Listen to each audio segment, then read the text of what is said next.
Trump put the squeeze on the Cuban dictatorship, and Havana responded the way cornered regimes do, releasing more than 2,000 prisoners in a rushed amnesty, presented as a humanitarian gesture, but launched right in the middle of US pressure, tense negotiations with Washington, and the Trump administration's advance against the island's old communist apparatus. This Tuesday, that fact matters because we're not talking about an isolated decision in Havana, but a direct reaction from the regime. That felt fear knocking at the door after the Trump administration ratcheted up its rhetoric. Marco Rubio got tougher against the Cuban leadership. Miguel Diaz-Canel published the names of the prisoners in the official gazette, called the pardon sovereign and humanitarian, but the question that remains is simple. If the dictatorship was so fragile, if it was holding on, why did it release prisoners now?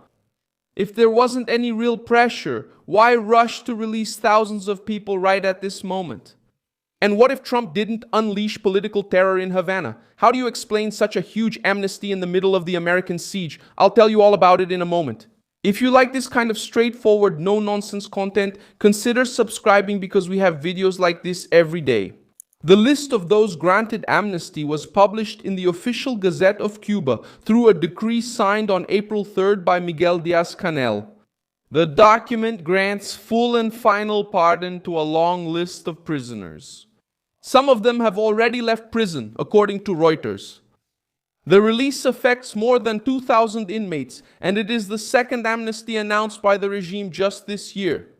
The dictatorship tries to control the narrative by claiming it does not hold political prisoners. The regime claims that people detained after protests were convicted of public disorder, resisting arrest, theft, and vandalism. But that's exactly where the amnesty's political weight comes from. Many dissidents and protesters linked to the 2021 protests have already been released in recent agreements and measures as external pressure on Havana increases. The island didn't release prisoners out of confidence in its own system. It opened them because the regime is surrounded by economic crisis, international isolation, and American pressure at a speed that was not in the dictatorship's plans.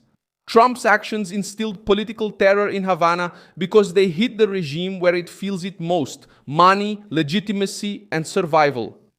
A day before the amnesty announcement in April, the main Cuban diplomat in Washington had publicly invited the American government to help with the restructuring of the island's economy.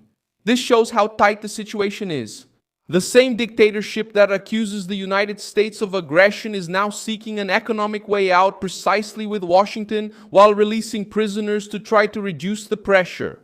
That's where the brutal amnesty appears as an emergency maneuver, not as proof of real openness. The escalation became even more intense on May 20th when the United States announced charges against former Cuban President Raul Castro, including conspiracy to kill American citizens, murder, and destruction of aircraft. Raul Castro is 94 years old, appeared in public in Cuba this month, and there is no sign that he will be extradited. But the symbolic power of the accusation is enormous. Washington has put a historic figure of the Cuban Revolution in the crosshairs of the American justice system. Marco Rubio increased the pressure the next day by saying that the chances of a negotiated agreement with Cuba were not high. The statement undermined Havana's attempt to present the release of prisoners as a sign of normalcy. Rubio made it clear that the American administration prefers a diplomatic solution, but does not trust the current communist leadership.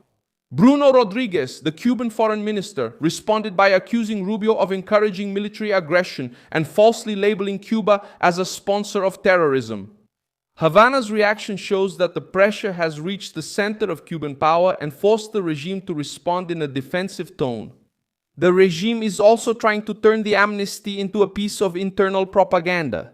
By calling the measure a humanitarian and sovereign gesture, Diaz-Canel is trying to tell the Cuban people that the government remains in control. But the sequence of events undermines this charade. First came the tough negotiations with Washington, then came the list of prisoners. Next came the accusations against Raul Castro. Rubio quickly lowered expectations of an easy agreement. What we see is a dictatorship releasing prisoners while trying to prevent American pressure from escalating into an even bigger crisis. Human rights groups point out that the problem is far from over. Human Rights Watch stated in April that more than 700 political prisoners were still being held in Cuba, according to organizations such as Justiça, 11J, and Prisoners Defenders, as well as hundreds of people under house arrest and other restrictions. Prisoners Defenders also stated in May that Cuba reached a new record of 1,260 political prisoners in April 2026. This data reinforces the view that the amnesty does not clear the dictatorship's record.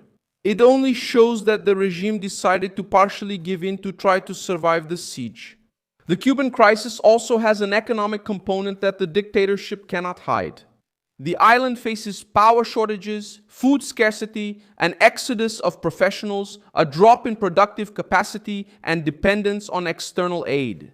When a regime in this state releases more than 2,000 prisoners during negotiations with the United States, the message to the population is clear. The government is not acting out of kindness. It is trying to buy time.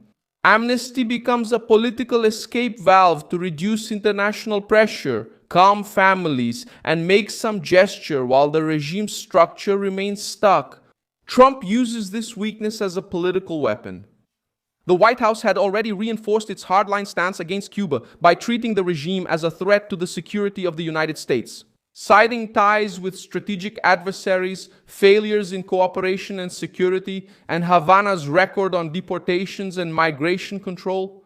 In January 2026, the White House itself stated that Trump had strengthened American policy toward Cuba and maintained restrictions related to the island's role as a state sponsor of terrorism. This framework turns amnesty into part of a bigger dispute. It's not just about prison, it's about power.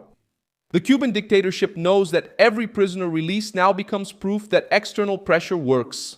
For the regime, releasing thousands of people may seem like an attempt to ease tensions.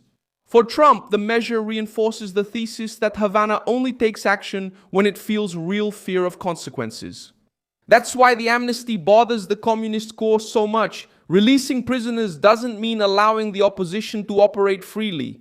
The regime can open a door with one hand and maintain surveillance, restriction, and repression with the other. The amnesty of more than 2,000 prisoners shows a dictatorship trying to breathe under pressure. Trump forced Havana to face a high political cost. Rubio undercut the soft diplomatic talk, and the Raul Castro case hit the oldest symbol of Cuban communist power.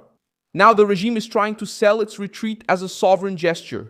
But the Cuban people see a weakened structure, forced to release prisoners while facing Washington, the economic crisis, and the growing demand for freedom within the island itself.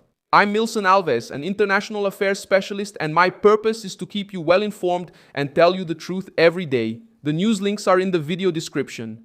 Like this video, subscribe, and check the comments at the end to engage more with the Milson Alves community.